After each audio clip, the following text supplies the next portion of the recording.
My oh my, what a complicated discussion this one's gonna be. Yes, Fnatic CEO, that being Sam Matthews, made a heck of a statement around the time that TenZ was bought out by Sentinels from Cloud9, a reported $1.25 million figure, which I would say when it comes time for seeing the overall response, people thought that was a steal as to what it could have been and what Cloud9 could have charged the Sentinels. Could it have been 2 million? Could it have been above that? Could it have been the rumored 5 million? Who knows? But the giant question I have for all of you guys watching today is, should TenZ's buyout have been the most expensive in esports history? Because that's exactly what Fnatic CEO Sam, well, he stated on Twitter and gave his reasons as to why. As he states, TenZ should have been the most expensive transfer in esports history. 1. Massively rising tier 1 esport, 1.1 million concurrent on the first major with co-streams. He's the best player in the world. Valorant, insanely big in the most lucrative market in the United States of America. And finally, already a huge content creator, YouTube and Twitch. To which my first response is, I don't really know how to respond when it comes to finding a value in someone who is both an influencer. We've heard Sean Gare speak on that. TenZ's value is not because of him being a player, although he is a very, very solid player, one of the best in North America. He's also an influencer, and that's where a lot of the true value does come from. We've even heard Freakazoid and Shroud talk about this. They've thought about the 1 or 2 million before he was actually officially bought out. They thought maybe it could be 5 million. Who knows? With his concurrent viewership poll and his popularity on all social medias, should he be worth 5 million?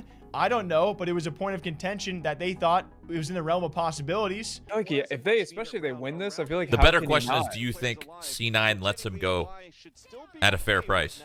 Not a fair price. Not a fair price. Absolutely, Absolutely 80 not. million. Okay, roll. Okay. Holy shit. What? Oh, did I say 80? Sorry, I meant 75. Jesus. Nah, his buyout's probably 5 mil, right? It's got to be at least There's 5, 10 mil.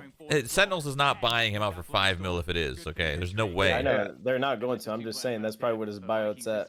All right, Dapper's trolling. No, it's not at 5. Maybe 2. I'm telling you, man. I think it's around 5, bro. Nah. GG, lads. 30K viewers on stream. And also, you're the best player at NA. Okay, yeah, maybe 5. Nico was bought out for what, 2.5? Or what was it in like 2016? Yeah, maybe 5. That's so different though, dude. TenZ's buyout is high because he's an influencer and a player. That's what I'm saying, though. Nico so is was just 1 a million player. back in the day. That's what I'm saying. So his is going to be at least like It's 5 not mil. over, baby. Wow. Let's What go. a clutch, actually. That was actually a really good clutch. The utility was on point, too. Yeah. And then, of course, you compare it to other huge buyouts out there. The first one you got to think about, with his supposed 3-year contract and a buyout of around $5 million, but in total, what could cost Cloud9 over $11 million if Perks lasts there for more than 3 years. Is that worth it? A supposed $5 million buyout for someone like Perks if they can't make a solid Worlds run and a lackluster MSI? Who knows? That's going to be a long-term, hopefully recouping investment for Cloud9, who have made some gigantic financial investments in a lot of different areas. Some pay out and some don't. You think about Nico and his buyout. G2 buy him out from FaZe Clan, probably for a substantial figure, high 6 figures, maybe into the 7-figure kind of deal. Is that going to be worth it? You speak of the devil in FaZe Clan CSGO when they get someone like Nico or coldzera initially. Was that ever made it? Did that ever make it back? TSM, the Sword Art deal, apparently a 2-year contract, probably including salary, around $6 million. Is that worth it? And then you throw TenZ in there.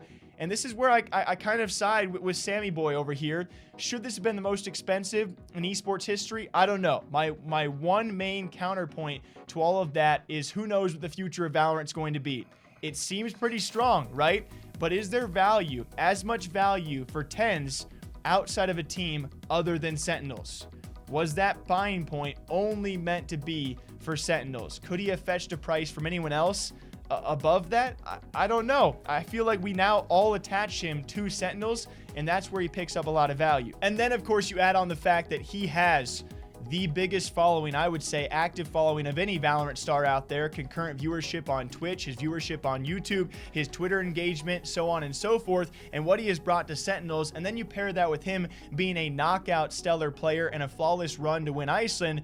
I mean, to align with Sam here, should this have been a bigger deal than 1.25 million? I think it certainly could have been if Cloud9 were willing to charge that. I think they're a bit lenient there. But again, I think it's a totally different question to answer. Should this have been the biggest transfer fee in esports history? I think it should have been a little bit higher, but is it still going to be worth it for Sentinels is an entirely different debate.